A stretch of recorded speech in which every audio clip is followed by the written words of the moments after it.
આજે 23 એપ્રિલ 2025 વિશ્વ પુસ્તક દિવસ છે. જોકે એવું કહેવાય છે કે પુસ્તકો એ આપણા પરમ મિત્રો છે.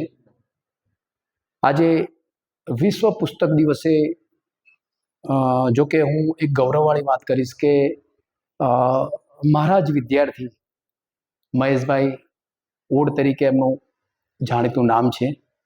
જોકે એમને પ્રાથમિક અભ્યાસ જેડા પ્રાથમિક શાળામાં મેળવેલો હતો અને આજે એ પુસ્તક પરબની ક્ષેત્રની અંદર ખૂબ જ ઉમદા કામ કરે છે.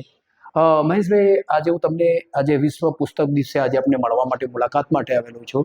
તો આપે આની જે પુસ્તક પરબની પ્રેરણા કેવી રીતે મળી આપની? આજે વિશ્વ પુસ્તક દિવસની હા, ખૂબ ખૂબ શુભેચ્છાઓ.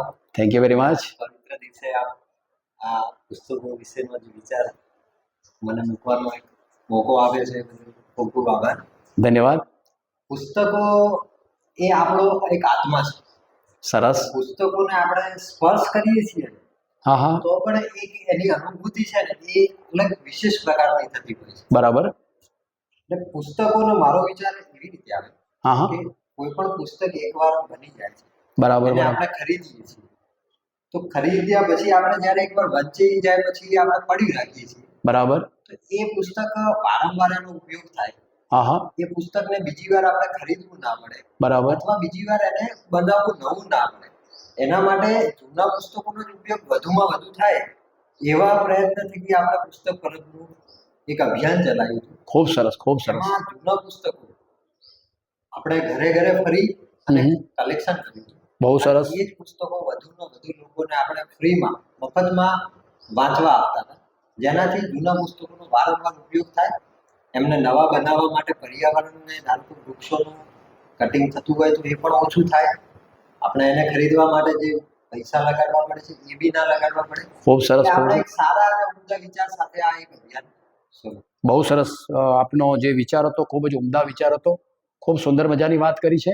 વિશેષ હું આજે એવું કહેવા માંગુ છું કે આપ જે અભિયાન અત્યારે જે પુસ્તક પરબનું ચલાવી રહ્યો છો એના આગળનો આપનો શું ગોલ છે? આગળના ક્ષેત્રની આપની ઊંચાઈ સુધી લઈ જવા માટેનો આપનો શું ગોલ છે, સર?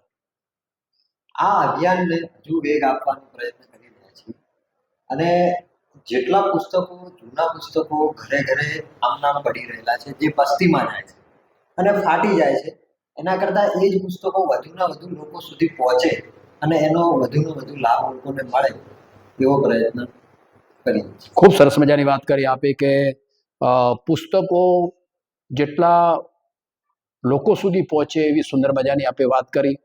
વિશેષ આપની સાથે મહેશભાઈ એવી વાત કરું છું કે આજના આધુનિક યુગની અંદર લોકો પુસ્તકો કરતાં મોબાઈલનો ઉપયોગ વધારે કરે છે. એના વિશે આપ શું કહેવા માંગો છો?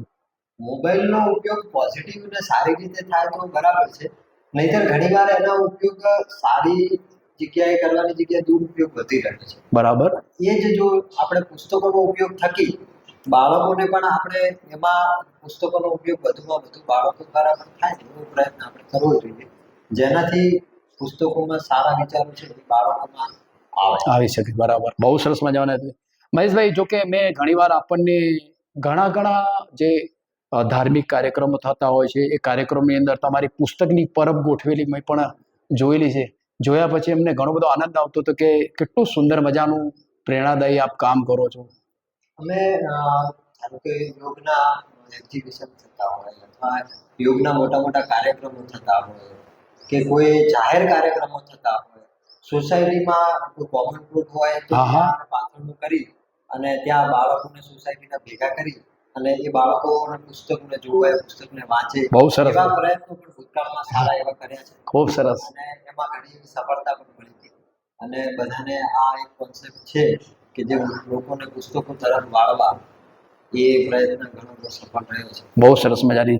આજના જે નવજુવાન જે યુવાનો છે એને તમે શું કહેવા માંગો છો પુસ્તક માટે? પુસ્તક એ સારા આપણા મિત્રો છે. આપણે મિત્રો બનાવવામાં ઘણીવાર ભૂલ પણ થઈ જતી હોય છે અને ખોટા રસ્તે મિત્રો દ્વારા જતા હોઈએ છીએ. તો મારું એવું આજના તબક્કે એવું કહેવું છે કે પુસ્તકોને તમે સારા મિત્રો બનાવો. બહુ એ સરસ, તમને બહુ સરસ. ક્યારેય ધોકો નહીં આપે. એ તમને ક્યારેય વિશ્વાસઘાત નહીં કરે અને સારી ઊંચાઈ સુધી તમે જ્યાં ખરેખર જવા માંગો છો, તમારું જે લક્ષ્ય તમે પ્રાપ્ત કરવા માંગો છો, એ લક્ષ્ય તમને ચોક્કસ પુસ્તકો દ્વારા મળશે. બહુ સરસ વાત કરી ગઈ. મહેશભાઈ એવી વાત કરી કે તમે સારા પુસ્તકોને તમારા મિત્ર બનાવો, એ પુસ્તકો તમને ખૂબ જ ઊંચાઈ સુધી લઈ જશે, એવી સુંદર મજાની વાત કરી. મહેશભાઈ, આપના સાથે આજે વિશ્વ પુસ્તક દિવસે મળવા માટે આવવા માટેનો ખૂબ જ અનેરો આનંદ અને ખૂબ જ ઉત્સાહ થયો. વિશેષ તો આજના દિવસે તો હું તમને પણ ખૂબ શુભેચ્છાઓ પાઠવું છું કે આવનારા સમયની અંદર આપ બાળકો, સમાજ અને શિક્ષણ સાથે ખૂબ જ ઉમદા કામ કરો, એ મારી તમને હૃદયપૂર્વકની ખૂબ ખૂબ શુભેચ્છાઓ છે. જય Shri Ram. Thank you very much.